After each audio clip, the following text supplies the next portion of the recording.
Et c'est l'heure à présent de retrouver l'invité du 19h.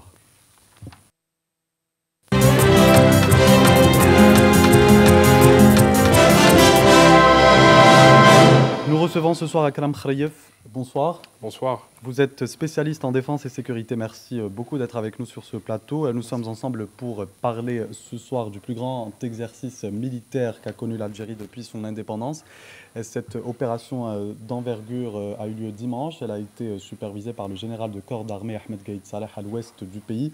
Alors je l'explique brièvement à nos téléspectateurs. Vous le savez peut-être, il a été question en fait de la simulation d'un débarquement par des unités conjointes des forces navales et des forces terrestres, appuyées par des unités des forces aériennes et de défense aérienne du territoire, et qui est intitulé Tofen 2018, Déluge 2018. Tout d'abord, Akram Khrayef, quelle lecture faites-vous de cette manœuvre? Bon, c'est une manœuvre qui vient, selon moi, en réponse à la manœuvre américaine qui s'est déroulée il y a quelques jours au Maroc et qui se nomme African Lion. Donc c'était l'édition 2018. C'est la troisième année d'affilée que l'armée algérienne répond à cette manœuvre majeure qui comprend des détachements des armées américaines, britanniques. Cette année, il y a eu des Espagnols aussi, des Autrichiens, des Allemands, la Tunisie et le Maroc, bien sûr, comme pays hôte. Et donc, c'est la troisième année d'affilée que l'Algérie répond à cette manœuvre-là par une manœuvre d'envergure. C'est la première fois que cette manœuvre est maritime. Alors, comment l'expliquer et pourquoi, justement? Bon, selon moi, la première explication, c'est que il y a eu de grosses acquisitions dans la marine ces dernières années qui n'ont pas été testées sur le terrain. Et donc, c'est la première fois où on a eu la possibilité de voir pratiquement tout ce qui a été acquis ces dernières années, travailler en coordination avec les autres corps d'armée. Donc, nous avons, par exemple, c'est la première fois que le BDSL, donc le porte-hélicoptère de la Marine nationale, fait office de plateforme de commandement unifié.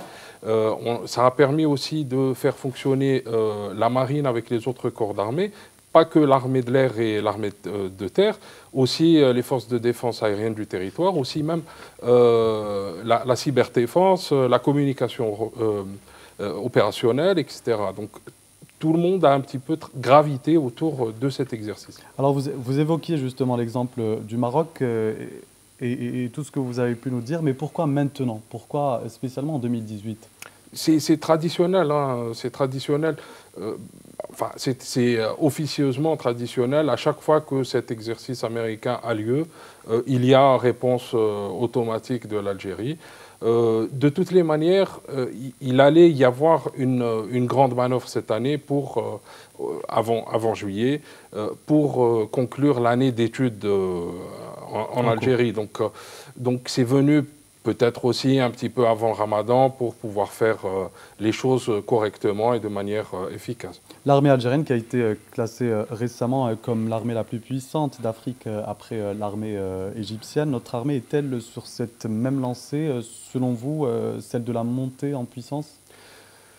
Bon, déjà, selon moi, il ne faut pas accorder énormément de crédit au classement, hein, parce que les classements se font de manière empirique, ils ne prennent pas en compte la réalité du terrain, la qualité des hommes et la qualité des équipements aussi. Donc, ce n'est qu'un entassement, un empilement de comptabilité d'équipements et de personnel. Dans le cas de l'Algérie, il faut comprendre que pendant la décennie noire, il y a eu un embargo sur les armes en Algérie. L'armée a beaucoup travaillé. Il y a eu énormément d'attrition en termes de matériel, etc. Donc, ces 10 dernières années, le principal objectif n'était pas la montée en puissance, mais le renouvellement des équipements et surtout le fait de s'accorder avec les enjeux à venir. On le voit aujourd'hui. On peut dire que l'armée algérienne a anticipé les événements qui se passent au niveau global, hein, géostratégique, il y a une dizaine d'années et a procédé à des acquisitions qui vont dans le sens-là. On le voit aujourd'hui, ces acquisitions-là répondent plus ou moins aux prérogatives actuelles, enfin à ce qui se passe actuellement dans la région. Alors vous avez dû les voir, hein, ces images, vous avez une idée de cet exercice militaire. En quoi ont-elles plus précisément consisté? Si l'on devait décrire le type de menace, à quoi se prépare l'armée algérienne plus concrètement? C'est vrai que l'armée algérienne a très bien communiqué sur cette manœuvre en montrant beaucoup d'images, une longue vidéo sur la chaîne nationale.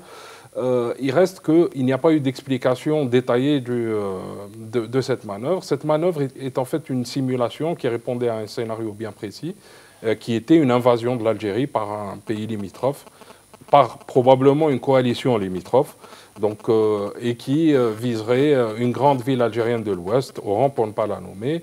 Donc cette attaque a été bloquée par les forces en présence, et puis il s'agissait là de mettre en scène la contre-attaque.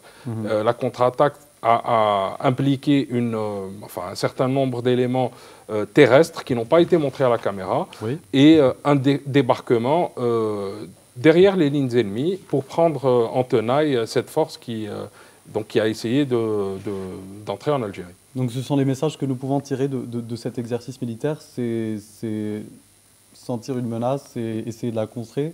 Quel message pouvons-nous tirer? Non, le message, c'est en fait, le message, c'est que l'armée algérienne est prête non seulement à défendre et à répondre de quelque manière que ce soit à quelques menaces qui existent. En fait, c'est simplement de la dissuasion. D'accord. Et est-ce que l'on peut considérer que c'est un message clair adressé au Maroc qui, de son côté, vous le disiez, poursuit sa course à l'armement? Je ne pense pas. Je ne pense pas. Je ne pense pas que le Maroc soit considéré comme rival ou égal à l'Algérie. En fait, la menace réelle est une menace qui ressemblerait à ce qui s'est passé en Libye, par exemple, une coalition internationale qui éventuellement s'attaquerait à l'Algérie. Bien sûr, ce ne sont que des scénarios, enfin que des scénarios. Ce n'est pas considéré comme étant une menace réelle, mais c'est pris en compte et oui, l'armée algérienne se prépare à ce type de menace, vu que la Libye à côté a subi les conséquences, on le voit bien. Et donc selon les éléments de compréhension que vous nous avancez, l'armée, cette manœuvre à laquelle nous avons pu assister, ne concerne pas spécialement un pays quelconque. C'est éventuellement universel ou c'est seulement, comme vous le dites, une tradition? Exactement, c'est une tradition. Et c'est très dur de penser que ce soit lié aux événements, aux provocations qui ont eu lieu ces derniers temps de la part du Maroc, parce que ce type de manœuvre nécessite une organisation qui prend plusieurs mois, plusieurs semaines, et donc qui était bien avant ces provocations-là. D'accord, donc on va supposer qu'il s'agit simplement d'une coïncidence, tout simplement. Les internautes, quand même, ont été impressionnés. Si l'on devait lire les commentaires, ils ont été impressionnés par ces images que l'on a montrées, qui reviennent sur cette opération. Un simple internaute, comment peut-on le rassurer, un simple citoyen ou internaute, en lui expliquant qu'il s'agit d'une simulation, finalement? Ah, là, ça pose des questions éminemment politiques, hein. En fait, l'armée communique de manière technique, communique autour de ce qu'ils font. On le voit, on l'a vu à la télévision, les images sont partagées. Après, il y a un message politique derrière qui doit être relayé par des instances politiques. Par exemple, par le vice-ministre de la Défense, par exemple par les commissions défense du Sénat et de l'APN, qui devraient, elles, jouer leur rôle représentant du peuple et communiquer avec ce peuple. Donc, qu'il y ait une sorte d'échange d'informations et de diffusion d'informations politiques concernant la défense et concernant les objectifs de défense en Algérie. Le hashtag Tofan 2018 a aussi été largement répandu sur la toile. L'armée algérienne, selon vous, s'est-elle mise sérieusement aux nouvelles technologies? Oui, oui, oui. L'armée algérienne s'est très, très sérieusement mise aux nouvelles technologies. Ils ont commencé en 2014. Donc, c'est chapeauté par la direction de la communication, de l'information et de l'orientation du MDN. Ils ont des équipes qui sont sur Facebook, qui sont sur Twitter, qui publient, qui partagent. Et comme je vous le dis, il faut un accompagnement politique à cette communication-là. Merci beaucoup Akram Khraïev d'avoir répondu à nos questions. Merci d'avoir été avec nous. Je rappelle que vous êtes spécialiste en défense et sécurité. Merci.